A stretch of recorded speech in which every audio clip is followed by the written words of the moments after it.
Hello, everyone, and welcome to our very first episode of Spotlight on Security Tech Insights. As we dive into our conversation today, I want you to consider something. Consider the fact that security threats are more advanced and prolific than ever, and that attacks are almost unfortunately becoming the expected rule of thumb. So this means that your primary enterprise data and even potentially your secondary enterprise data could be impacted. Really think about what this means for your org as we have our conversation today. Now, before we dive in, I want to just do some intros. So my name is Theresa Miller. I'm the Director of Technology Advocacy here at Cohesity, and I bring over 20 years of enterprise experience to the conversation today. And I'm also joined by my colleague, Greg, if you could introduce yourself. Hi, thanks, Theresa. My name is Greg Statton. I'm a Senior Director of Systems Engineering here at Cohesity, where I've been for the last, little over 7.5 years. But I also bring a good chunk, actually the majority of my career was also spent in the enterprise, building data centers and protecting the world's data. Awesome. Glad you can be here. Thank you.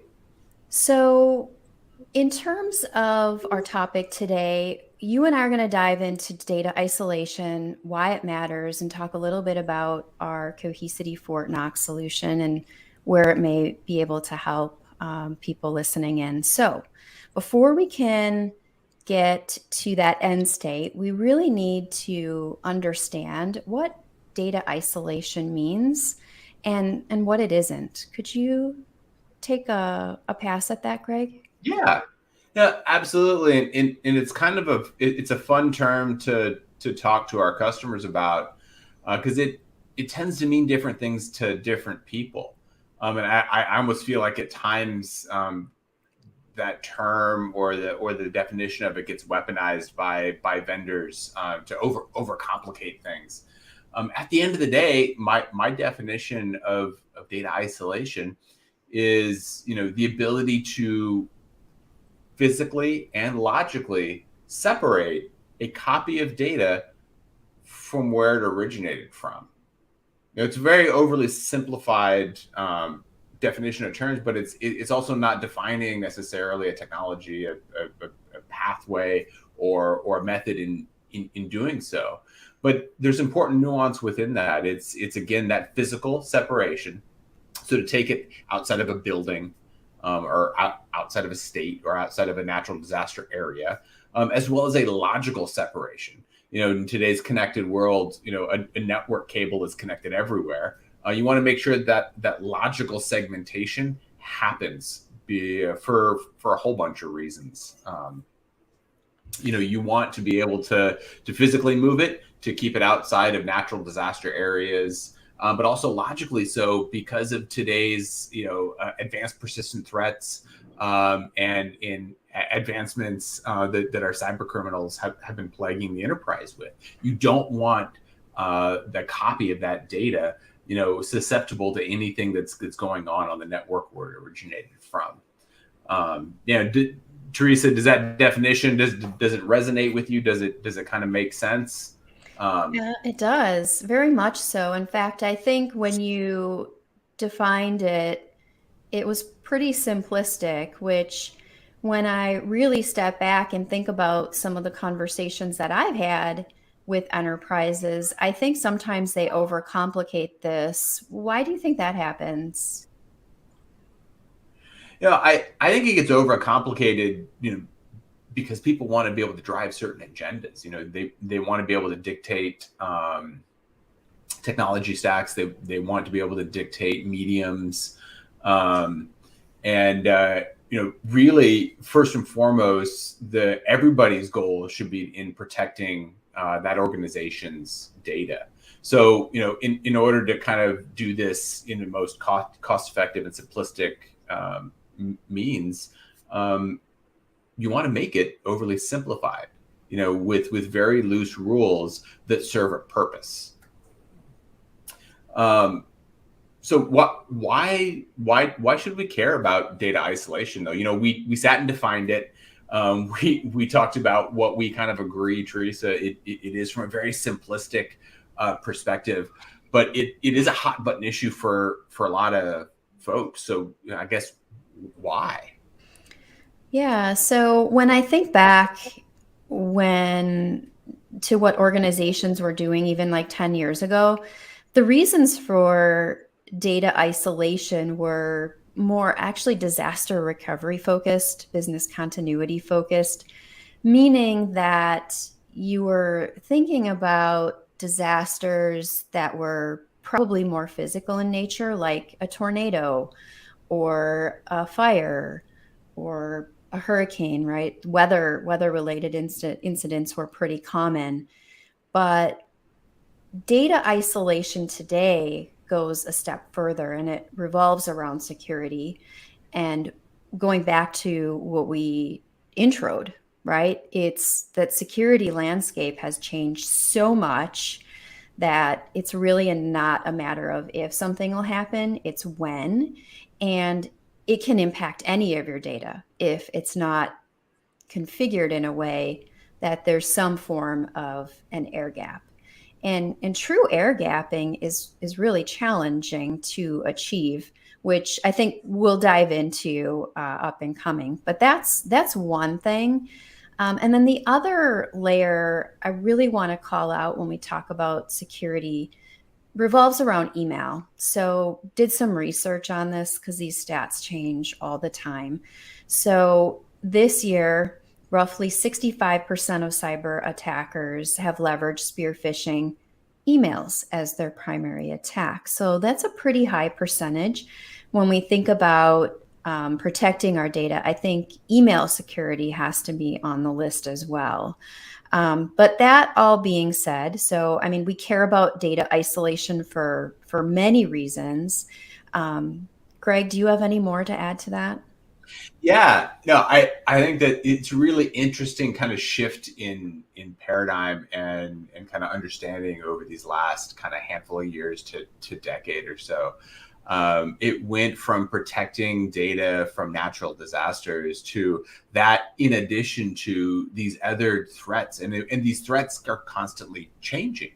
Before it was just people installing bad code or visiting a bad website, but now, like you said, these emails, they look like they're coming from Amazon or from Target or from Best Buy or from your bank itself. They look legit, and people can click on them because it looks exactly like emails that they get today.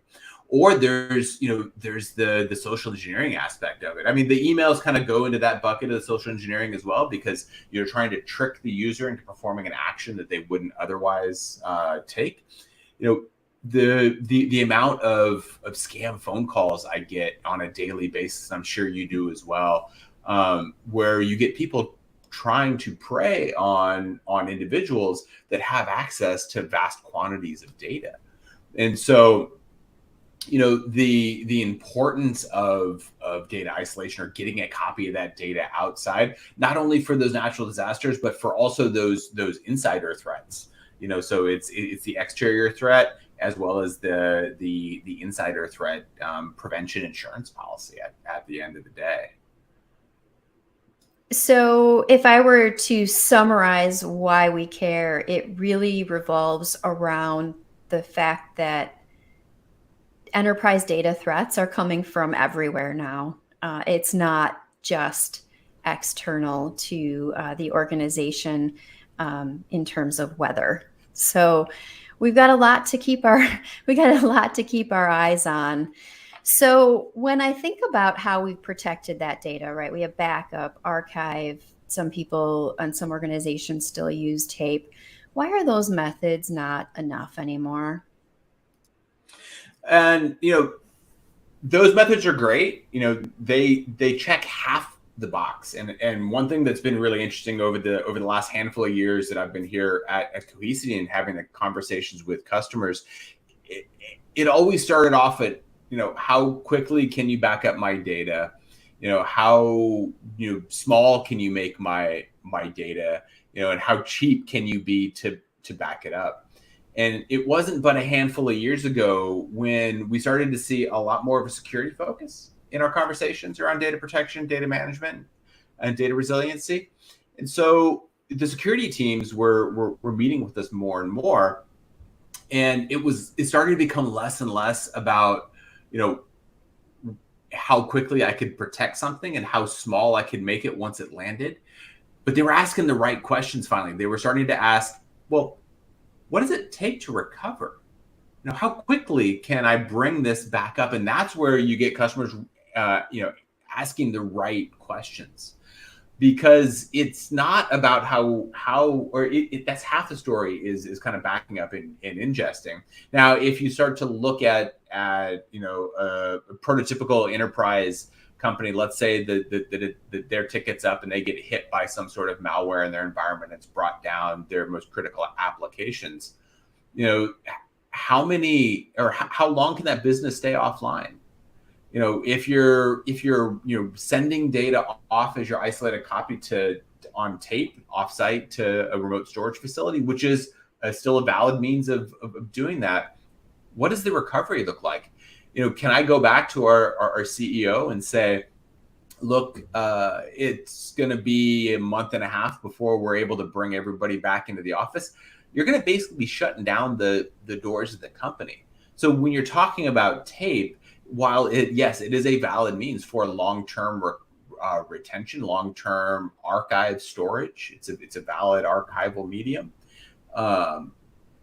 It takes a very long time to recover from tape. You have to go figure out what's on those tapes. You have to request those tapes. You have to bring them back onto site. You have to have the infrastructure to reinstantiate all of those tapes. So it's that time to recover in the event of a disaster, which makes it very prohibitive. So these traditional means had to modernize just like the rest of the data center has. So it becomes a lot more complex because the enterprise has changed. And kind of speaking of the enterprise, Theresa, you and I have both spent a good chunk of our careers in the enterprise doing a lot of the things that we try to sell to today. What was it like for you at some of these enterprises that you worked at and or consulted for around recovering in the event of a disaster? Yeah, so I think some of it came down to architecture not aligning with what we would need today. When you were talking about tape, I went back to some interesting memories of having to recover some Exchange databases and the data that was needed. And I think one of the challenges there was thinking you had the right point in time. Mind you, I had to go off site at this point to say, I want this point in time of data. I go through the recovery process, which at that time took 8 to 12 hours. And then on some occasions, more than once, not every time, but more than once, it wasn't the right data set because the information that I was given and in terms of like what was thought was needed actually was not accurate. But then I was like, okay, what does that mean if there's a ransomware? Let's take email out of it. Let's just take like file and object data or servers that house databases, whatever the case might be that I need to do a recovery from. If there's ransomware on those systems with something like tape, you still have no idea if it was a clean copy of that data. Now, fast forward to more modern times, and let's talk about traditional backups. Oftentimes, organizations replicate that data to another location, such as a colo, as their secondary copy. And think about security risks. They plant themselves in advance. They seed themselves. So you're replicating that security problem to your other data set. So now you have 2 bad data sets. So what are you doing for that other copy of data? Maybe it was archive, which sure, you can do point in time with archive, right? But even with worm, you could, again, if that seeding of a security vulnerability is there, it could be archived over. So there's no integrity check of that data. So we really need to consider the fact that some sort of air gapping needs to happen, I think, as we move forward to ensure that data is in fact clean. So I think we're going to unravel that a little bit more in a little bit, but those are definitely some of my experiences. So let's go ahead and, there's a lot of complexity there. I guess in terms of recovery, I think you and I need to talk about what that really means, right? The ability to recover, time to recovery. I'm going to go ahead and just kick off with some initial thoughts, and then let's go ahead and have you share some ideas there as well. So when I think about recovery of data, we talked about a lot of gotchas. So let's assume you have clean data. One of the organizations that I worked in also took testing very seriously. So it wasn't that an incident was going to happen and I have this clean data, but do you know how to recover it and how fast you can get it back? Going back to some of your previous points, I think is what mattered most. So is there anything you would potentially want to add to that, Greg?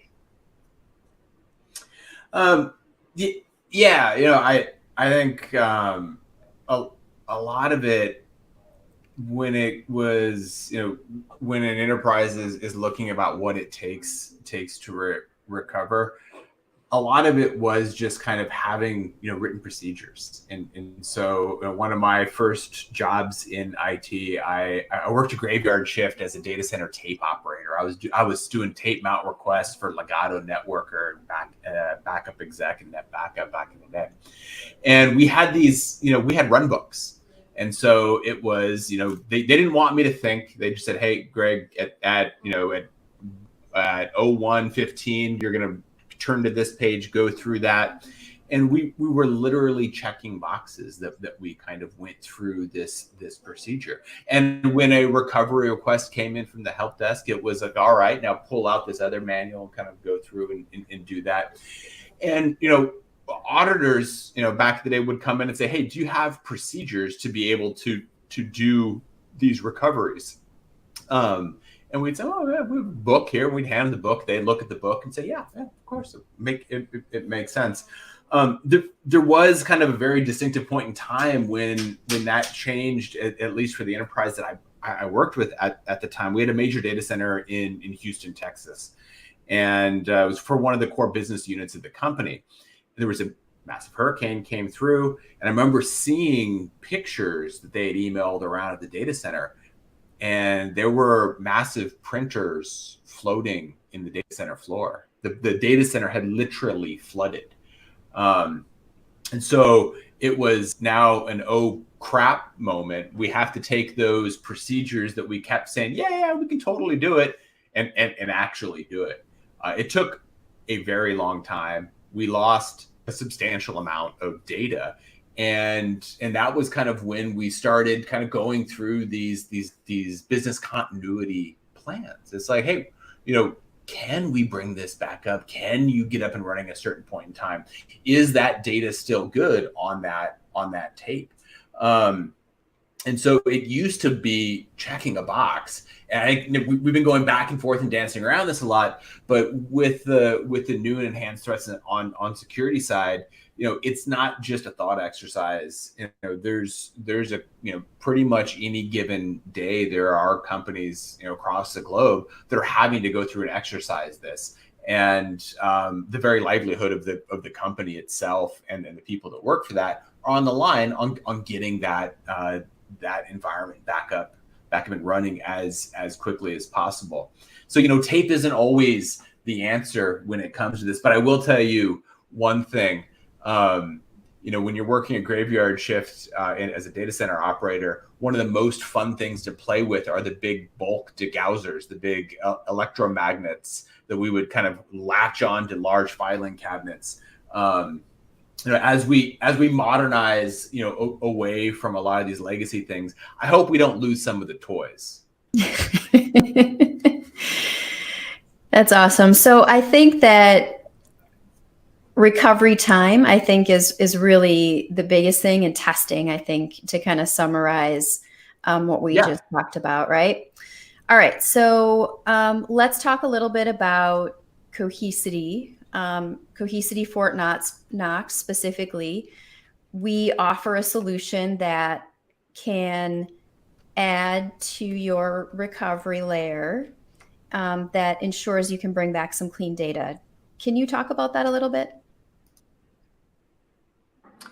Yeah, so Fort Knox is actually a really interesting solution of ours. We've always had the ability to archive data to a customer managed and customer owned archive repository, whether this be an object storage or whether this be a filer somewhere. But we've always given the customer the ability to do that. But with great power comes kind of great responsibility. While they're responsible for picking where that offsite location is going to be, they're also responsible for managing the security of that.